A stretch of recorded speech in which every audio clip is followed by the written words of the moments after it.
Here's a thought.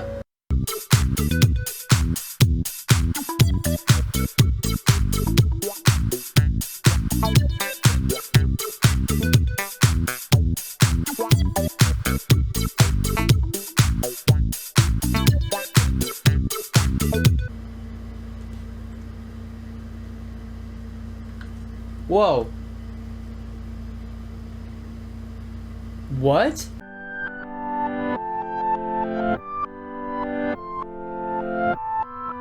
Hello everyone, my name's Stonesy Boy and welcome back to Stonesy Reads. You like the intro? Yeah, that actually happened live on my Twitch. I have a Twitch? Yes, I do. Do you guys even watch this? Is anyone there? Hello? Anyways, we are going to today learn about what the freak is happening in this book. Because this book is pretty cool. Next episode, though, is going to be very short. Shorter than this one, so I might even record it today. Who knows? But without further ado, let's get started. Pete stood up unsteadily. I'm going back to bed later. Later, Chuck murmured. His brother walked out of his room, and he started thinking, rummaging through his desk and notebook to write in. His brother may want to brush off all his ideas, but there had to be an explanation. There just had to be.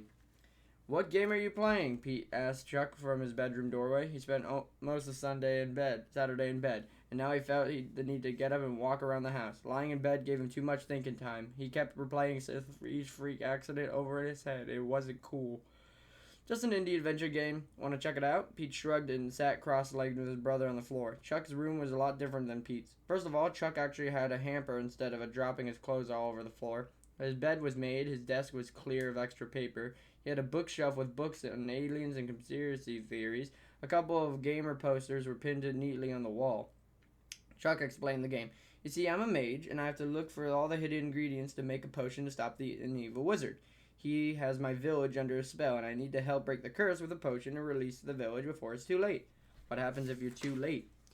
I lose them forever.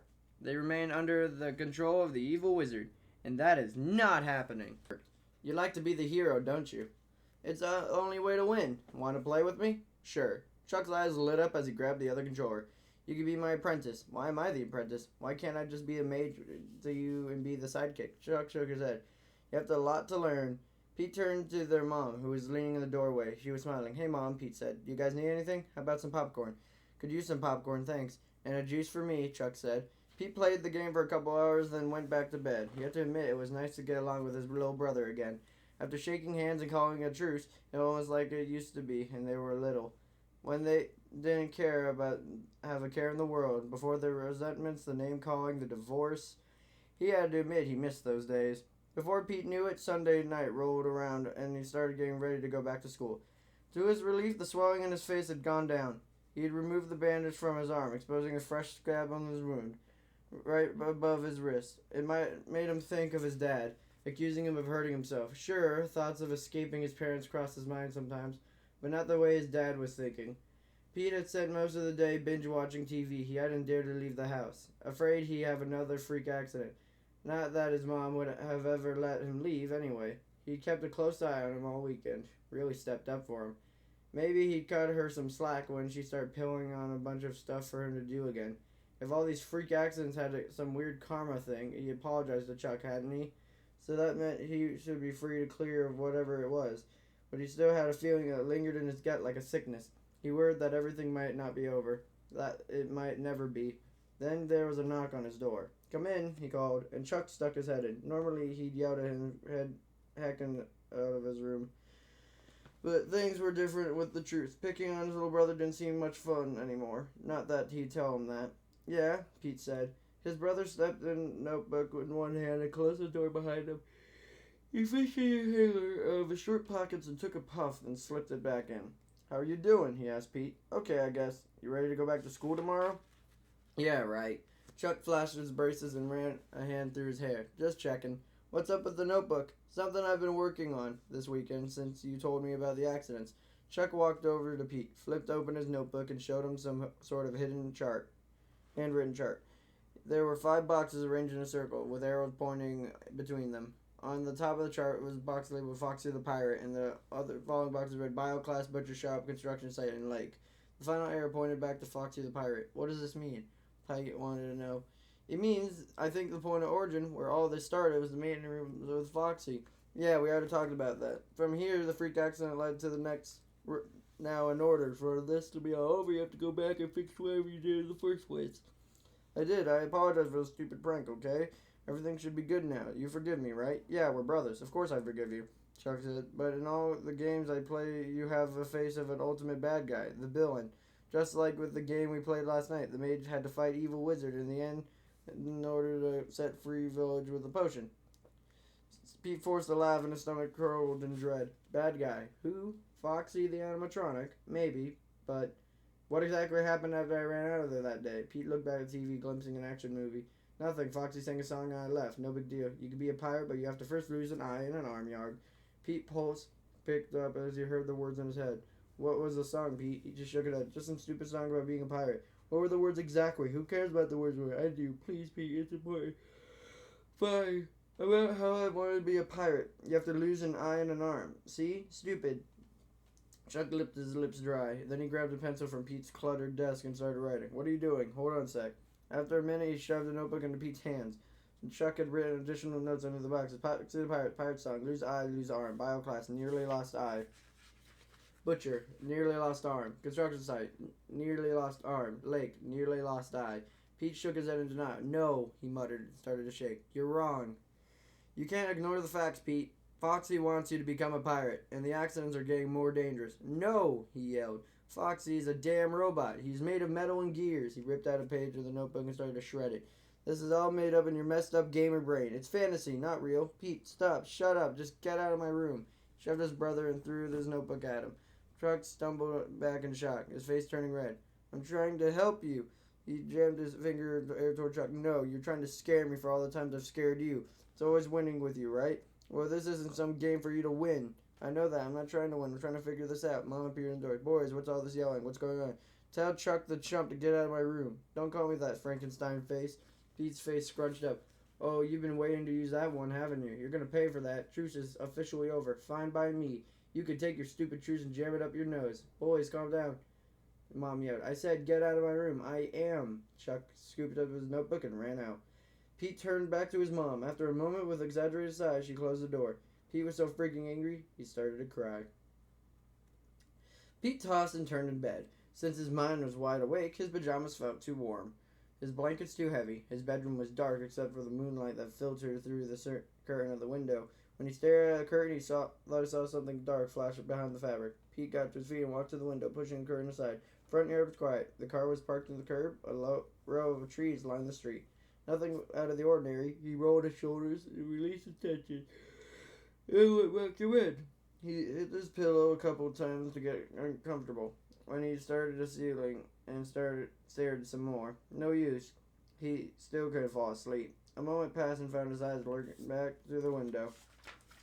Don't get up. Don't look. But he couldn't help himself. Something felt strange. He was alone in his room, but he felt like he was being watched, which was completely stupid. Sighing, he stood and walked back to the window, again pushing the curtain aside. He was about a step away when he caught a movement in the trees. Was someone there? Pete's pulse raced. He rubbed his eyes, blinked, and searched for more movement, but nothing was there. His mind was messing with him. He was a freaking paranoid. He took a deep breath and released it. It was probably just the wind blowing in the branches. He scrubbed his hands down his face and lay back down in bed. The wind howled. Maybe something calmed him a little.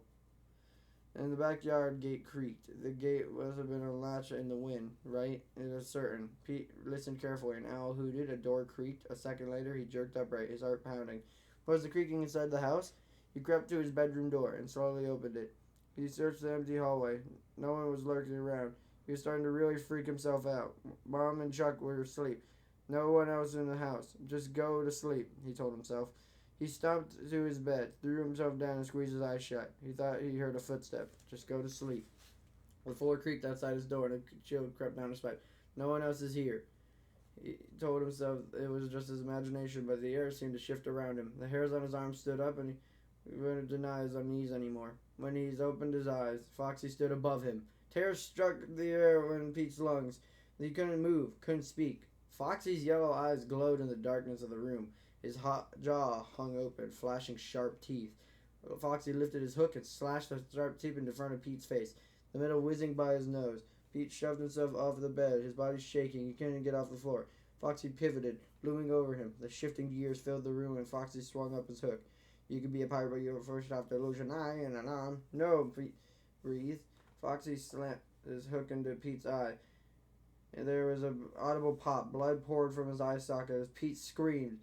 Foxy's mechanical foot slammed right into the arm, crushing muscle and grinding against bone. Pete convulsed in agony. He tried to push Foxy off of him. Too heavy, too strong. Pete's heart pounded. Tears and blood ran down his face. Foxy hacked down, his hook tearing into Pete's hand. Splintering bone and tearing muscle ripped off completely. Foxy lifted his hook and watched Pete's hand dangle, blood spilling down. Pete screamed. He woke up screaming into his pillow. Since he was finding it hard to breathe, he bolted up, gasping for air. Sweat stuck his shirt to his skin. Sunlight was beaming through his window. He was home, in his bedroom, alone. He spread his hands out, fingers wide, and saw that they were attached.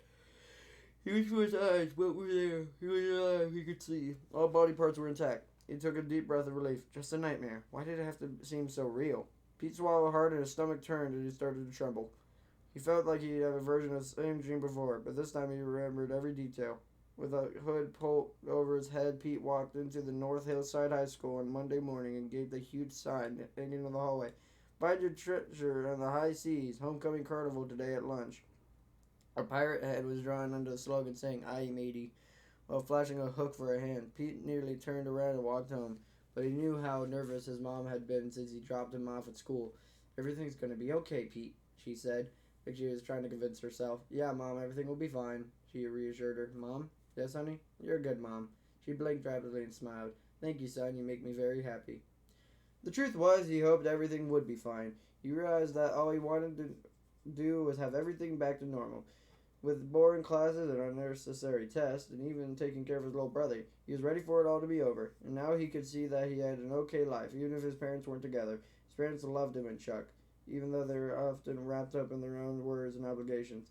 He had a nice and comfortable home, a few friends, and he wasn't one of those kids to make the best out of high school, but he'd get through it like everybody else. He walked further down the hall, taking in the posters on the walls. There were pirate ships, parrots, skulls, and crossbones, and pirate heads everywhere. He turned. The student council always went all out for the homecoming week. He could feel people gaping at the mess on his face, but he tried not to pay attention as they whispered and pointed. He walked to his locker and spun the combo, taking care to avoid kids in a pirate costume with an eye patch. He unloaded some overdue homework in his pack and then pulled out his biology for his first class. "Dude, what happened to your face?" Duncan Thompson asked him. Duncan was Pete's locker neighbor, short, stocky dude with a buzzed head. They used to play football together. For this version of school spirit, he had skulls and crossbows painted on both of his cheeks. Pete shrugged and shut his locker. "Fishing accident, no big deal." "Like how? Did you get cut with a knife or something?" Pete didn't want to go into detail. "Something like that. Makes you look gnarly, though, like nobody would mess with you. You know what I mean?" Pete cracked a smile. "Cool. Gonna miss you in homecoming game this week, dude. You would have been pretty intimidating on the field, sporting a fresh scar on your face." "Yeah, thanks," Pete said. Duncan smiled and held up a fist. Pete bumped it. He walked away from his locker feeling a little better. He held his breath high as people watched him, ignoring his stupid pirate decorations costume. "Yeah," he said, "don't mess with me" vibe going on, and he liked it. Pete's morning classes went smoothly. He didn't dare get up in his seat during class. He stayed far away from any sharp objects. He went the lunch bell rang. He felt surprisingly good, as if he really didn't end his streak of freak accidents. Now he just needed to make amends with his little brother.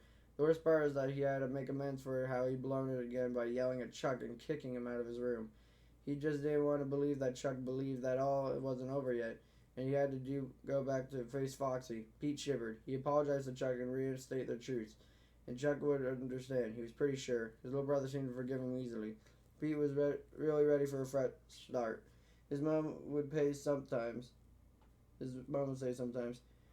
it would be like a new beginning. He never really understood what she meant by that until now. The sun was out and he stepped out of the school courtyard. There was a carnival that was happening. Food booths and games were set up and spread about. Kids roamed around eating cotton candy and junk food. There was a water tank where their vice principal, Mr. Sanchez, waited to be dunked. A pie eating contest was set up, along with an arm wrestling table, water gun races, and more. A DJ was playing music and giving away t-shirts. Pete pulled off his hood and walked around hoping to find something good to eat. After long, he started browsing. He ran into Maria. She was working in a booth. "Oh, hi, Pete," she said. He was wearing a red scarf around her head and a big round earrings. "Whoa, what happened to you?" She pointed at her own cheek. "Hey, Maria," Pete shrugged. "It was a dumb fishing accident." "Ouch, that sucks. Seems like you've been around that much."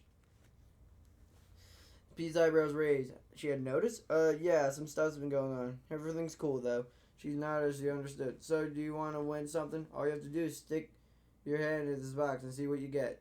You nodded at a large table with a hole in the center. Pete stuck at his hand in the green pockets. "Nah, it's cool. I'm good." She smiled. "Come on, it's just for fun. Don't you want a prize?" Pete's stomach quivered as he pulled his right hand, closing a grip into a fist. All the freaky stuff was over. He assured himself he was safe now. "Sure, I guess." Hesitantly, he stuck his hand in the hole. After a few seconds, it's surrounded by something. "What the heck?" Maria let a small laugh. "What'd you get?" He tugged his hand back, but it was stuck. He pulled harder, the grip of his hand tightened. Unease rippled through him. Sweat poured on his forehead. Pete planted his feet and tugged so hard his table started to lift. "Pete, stop. You're going to break the table," Maria said. "My hand's stuck." "I know, Pete. Calm down." Maria's knocked on the table really hard. "Okay, stop. I said to stop." Suddenly, Pete got his hand out and attached it to something that looked like a Chinese finger trap, except it was big enough to cover his entire hand. Pete started to stare at it in disbelief. The stronger he had pulled, the tighter grip it had gripped his hand. Maria looked guilty. "I'm sorry, Pete. It was just a joke. We've been playing on the students. You know, just a little fun for homecoming. Everyone else thought it was funny."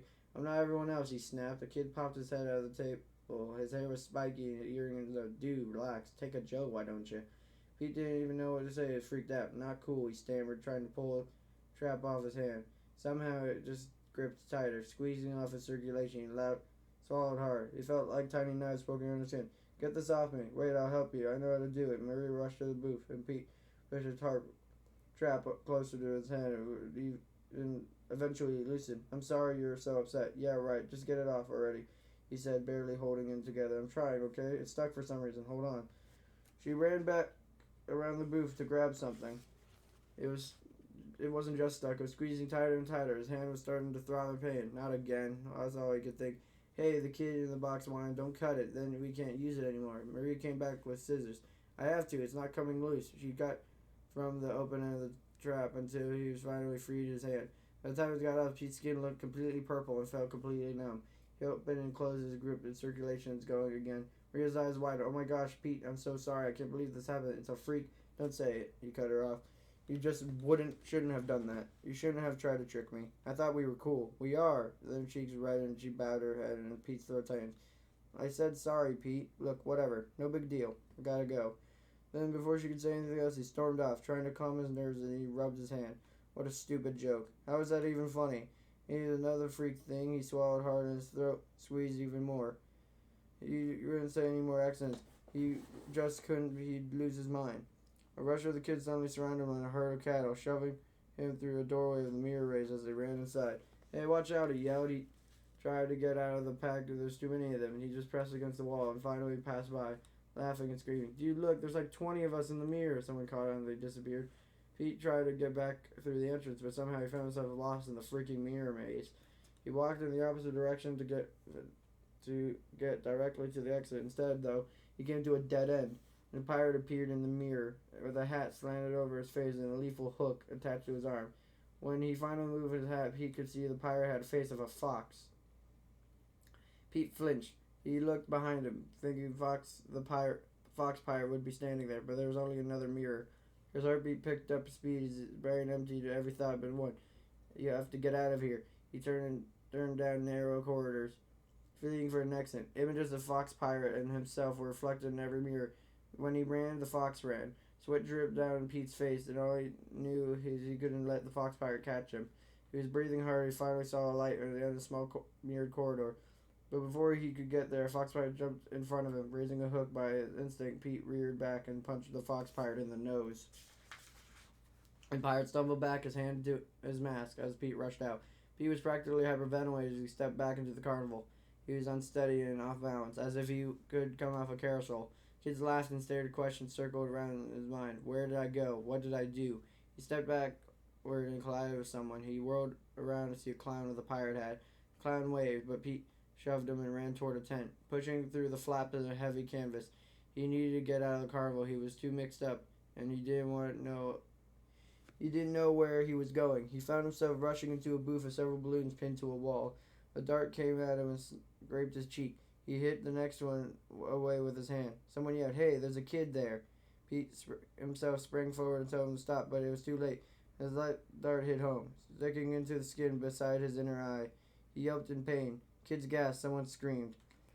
Pete reached up slowly and pulled the dart out. A trickle of blood dribbled down his face. He drew the dart down, sprinted towards the other end of the tent. Panicking, he ran into another tent. Exotic birds were caged inside, tweeting and squawking.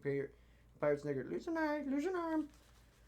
Pete halted and whirled toward the bird, his body shaking. "What did you say?" Squawk, squawk. The bird was bright green with a black beak. It flapped its wing at Pete. Squawk. Pete grabbed the cage and shook it. Feathers scattered. All the birds in the tent started to go crazy. "What did you say, stupid bird? Foxy, are you in there?" No, it didn't make any sense for Foxy to be inside the bird, but Pete didn't care. Since when did any of this make sense at all? Whatever is happening to him is still happening to him. He had enough. We're not going to win. You hear me? You are not going to win. "Hey, kid, take it easy." Someone grabbed Pete's shoulder and turned him around. "What's the matter with you?" Pete pulled away from the man, a teacher at the school, Mr. Burke or something like that. "Nothing's the matter." Pete wiped the sweat from his forehead and blood from his cheek. Nothing except the chain of freak accidents that involved losing an eye or an arm. Nothing except for a robotic fox that wanted to become a pirate, or dead, or whichever came first. Chuck had to be right. He had to get back to face Foxy to finish this once and for all. Mr. Burke reached out a hand. "You don't look too good. You're bleeding from your eye. Let's go to the nurse to get you checked out." Pete pulled away. "No, I'm fine," he insisted. "All right, take it easy. What happened to your cheek?" "Too much has happened to me." Pete just shook his head. "No, too much." He could begin to explain. How could he begin to explain? "I just want to help," Mr. Burke said. "What's your name?" "No, you can't help me. No one can. He's after me, and he's never going to stop. I believe him now. I thought I could fix all by apologizing." Pete laughed bitterly. "Yeah, funny, huh? Like sorry never fixes anything. Like it's hard to try, right? Who's after you, kid? What's his name? We can sit down to the principal. Let's get this all sorted out. You just have to calm down and take a deep breath. You don't understand. There's no sitting down and talking. He's a freaking robot." Mr. Burke's eyes open. "A robot? Help me understand. Let's just sit down for a moment. You can talk to me, okay? Sometimes we think things are worse than they actually are. But once we stop and look around the whole picture, it's not as bad as all. Believe me, kid. Happens all the time. No, it's bad. Really bad. But I know what I have to do now. It'll all be over soon. I have to go back to the point of origin, where it all began. I have to face the villain before the teacher could stop him." Pete slipped away. He booked it down the school hallway, drenched in sweat. A hall monitor yelled at him that Pete ignored that he was saying. Had to get out, had to end this. But he shoved open the doors, looking back over his shoulder. The hall monitor was talking into his radio. Wow. Kind of a bad place to end off today, huh? 61 to 74, I believe. So, the lesson I can give you there, maybe, is watch what you do and maybe don't think negative immediately. So, like, for example, that person, the first thing they did, the first thing Pete did immediately when he got his hand stuck was pull. You know, you might not want to do that. You might want to calmly ask them what the heck's happening, but I understand with his traumas, he's kind of got an excuse. But maybe think before you do. That's the lesson. Think for your actions. Or also maybe think of reality of it. Because like Pete in the story, he just went, "Well, no way," and then he suddenly went, "Okay, there's a way." So maybe like triple check your thinking. Even if you're like in a panic state, maybe triple check your thinking. Just breathe. And if you ever have like a nightmare like that, if you wake up, just understand it's a nightmare. Like don't think it's actually going to happen. Because nightmares aren't supposed to happen. They're nightmares. They're something that your mind thinks about. Nightmares are basically just thoughts, but they're materialized by your brain. Just really bad thoughts materialized by your brain. I've had pretty bad nightmares of family members dying, and it's like, I wake up, I freak out a little bit, I'm like, oh wait, never mind, it didn't happen. Whatever, it's gonna start my day. Yeah, so take a look at life differently in different actions. So if you're surprised, maybe try to look at it more positive. If you're angry, look at it more sincere. Like instead of that son of a gun passed me on a freeway. Maybe you shouldn't think of it like that. You should think of it as that person